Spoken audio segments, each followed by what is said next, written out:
പടച്ചവരെ ഞങ്ങളുടെ പാപങ്ങൾ നീ പുറത്തുതാ തമ്പുരാനെ. അല്ലാഹുവേ പടച്ചവരെ ഞങ്ങളുടെ മാതാപിതാക്കളിൽ മരണപ്പെട്ടു പോയി അവരുടെ മണ്ണറ നീ മണിയറയാക്കണേ അല്ലാ. അവരുടെ ഖബർ വിശാലമാക്കണേ അല്ലാ. സ്വർഗ പൂങ്കാവനമാക്കണേ അല്ലാ. സ്വർഗത്തിന്റെ കവാടം തുറന്നു കൊടുക്കണേ തമ്പുരാനെ. സ്വർഗത്തിന്റെ വിരിപ്പ് വിരിച്ചു കൊടുക്കണേ റഹ്മാനെ.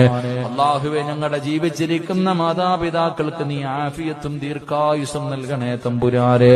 അല്ലാഹുവേ പടച്ചവനെ ഞങ്ങളിൽ പലരും പല പല രോഗങ്ങൾ കൊണ്ട് പ്രയാസപ്പെടുന്നവരാണ് റബ്ബേ. രോഗം തരുന്നത് നീയാണല്ലോ അല്ലാ. നിനക്കു മാറ്റാൻ ഒരു മരുന്നും വേണ്ടല്ലോ അല്ലാ.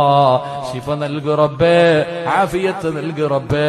ക്യാൻസർ തരല്ലേ അല്ലാ, ട്യൂമർ നൽകല്ലേ അല്ലാ, കിഡ്നി തകർക്കല്ലേ അല്ലാ, ശരീരം തളർത്തല്ലേ അല്ലാ, ബ്ലോക്ക് തരല്ലേ അല്ലാ.